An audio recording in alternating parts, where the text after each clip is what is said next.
final countdown to the biggest boxing event in New Zealand history is on. Two fighters putting the finishing touches on what's been months of intense training and strategizing. The journey to the ring has held many twists and turns. But now, after literally years in the making, two boxers from diverse backgrounds are on a high-stakes collision course in what's been billed as the fight of the century. What I love doing, and that is beating the guys up, punishing them, and hurting them. I said the only way you're going to beat me is by knocking me out. If it goes the distance, it's my fight. This fight has divided the country's loyalties, so both men are not only trying to prove to themselves, but also to prove to a nation that they are a true world-class heavyweight contender. He's an athletic freak. He's born with an immense amount of power. I can't recall any time that I've ever actually seen David hurt. You have to be in great shape to fight Shane. As one-on-one, and as your will against the other man. He's never been down in a fight. Give it your all, or don't worry about it. Don't worry about doing it otherwise. No excuses, no second chances, nowhere to hide. This is Tuaminator. It's strictly business. We want you to witness the fight of the century. Tuaminator live on Scott TV. We want you to come through and say stand up. Support your fighter back in there, get them hands. Tuaminator. Personal and strictly business. No sporting event in recent history has divided the nation to such an extent as the Woodstock fight of the century.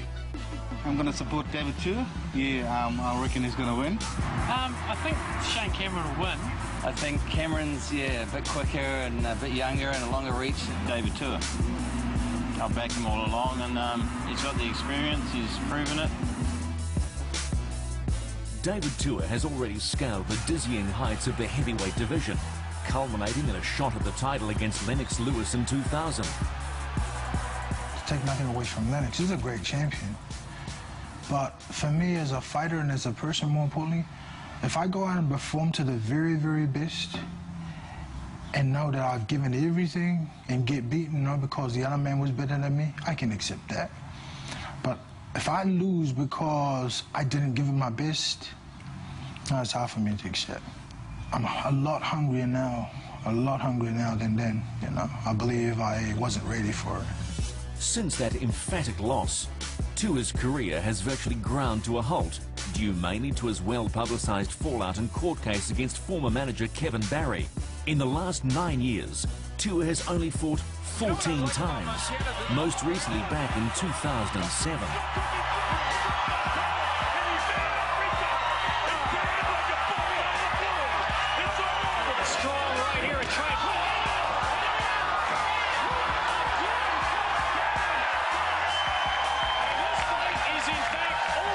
He's back, and they better look out for that left hook. Our past makes us who we are today, you know, for better, for worse. I love to believe and think it's made me a better person. But more importantly, one fight at a time. That's the obvious, is to be blessed with another opportunity to fight for the world title and hopefully winning it. But on realistic terms, one fight at a time. So for me, where I'm at right now, this is the only fight that matters. Shane Cameron burst onto the professional scene back in 2002, with his only loss to date coming in his 20th fight against American-based Nigerian Friday Ahunanya. The images of a bloodied Cameron still remain vivid in the minds of New Zealand fight fans. The loss and the resulting corrective surgery to lessen future bleeding didn't halt Cameron's progress, as he got his record back on track by dispatching visiting American boxers. His last fight with David Tua, a surprise onlooker, resulted in another win and a broken right hand, which only delayed the inevitable. The fans want him to go. The referee's hanging in there. The referee's got the ball. Oh, the referee! On October 3, New Zealand's two premier heavyweights will finally step into the ring at Mystery Creek in Hamilton. I'm in the fight. I'll be there, don't you worry. I'm ready for it. You better be ready, man. I'm born ready. Call yourself a professional, man. How long you been out of the ring for? I'm making a difference. Like I said, I wasn't beaten up like you. Well, I seen the Lennox Lewis fights, man. You took a hiding. Took a hiding, but hey, I'm still here today. Yeah, and that was the end of your career. I reckon at the end of that fight, that was the end of your career. It's going to be a spectacle, and these guys are going to hit the shit out of each other, and that's what we want to see. Well, I tell you what's going to happen. It's going to be lights out for David Tua. That's what's going to happen. I can't wait to get in the ring and beat him up. He's not going to outbox me. The only way he's going to beat me is knock me out. If he goes the distance, it's my victory.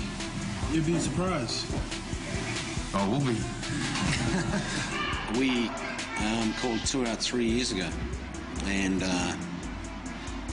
I actually had 2 meetings with Rabina Tua to discuss putting the fight on. They showed interest in it because obviously it was financially a very good fight.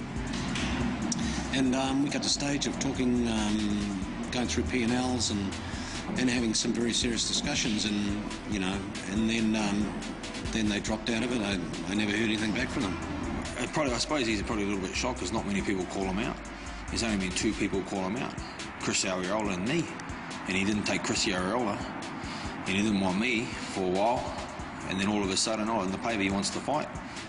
Tua actually approached us for the fight from through Duco events. I don't know why he whinges about us calling him out, because he actually came back to us and asked us for the fight. You know, we called him out for maybe 2 years, just sort of 2 years, and then, but at that point I needed him more than he needed me, and that was the fact why, I presume, why he didn't take the fight. You know, Shane's of a caliber now, he needs to fight guys of Tua's caliber, and so, you know, we called the fight, so we'll take the fight. You know, Shane's not going to run from him, he's going to stick to his word. So he wanted the fight, so, yeah, we're taking it. It's on. Initially, I called him out, you know, so I'm like, oh, yeah, I will. You know, I called him out for so long, I'm not going to turn him down. This is a great opportunity for him.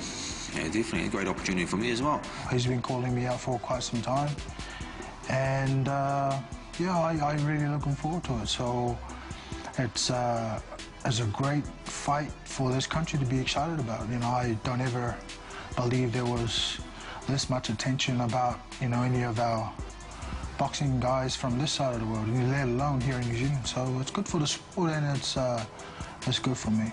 He looks at Shane. Shane's world ranked. Probably in his mind, he thinks he can beat him. So if he beats Shane, he picks up those rankings. It means he doesn't have to go to the States and fight 4 or 5 fights. And so that's why it's happening. None of this rubbish about you call me out, this, that, and I mean, please. Timing is everything. I believe the time is right to take this fight. And, you know, there was a great hit on the radio, I think, by a group called Pussycat, Baby Doll. The greatest hit was, be careful what you wish for, because you might just get it. While only a 20-minute drive separates the 2 training camps, they are a world apart. While the mountain warrior makes his home at Boxing Alley in the affluent inner-city suburb of Parnell, the Tuaminator trains in an anonymous building in Onehunga. Inside both gyms, 2 trainers are busy tweaking both boxers' skills and strategy. They too come from completely different backgrounds and cultures.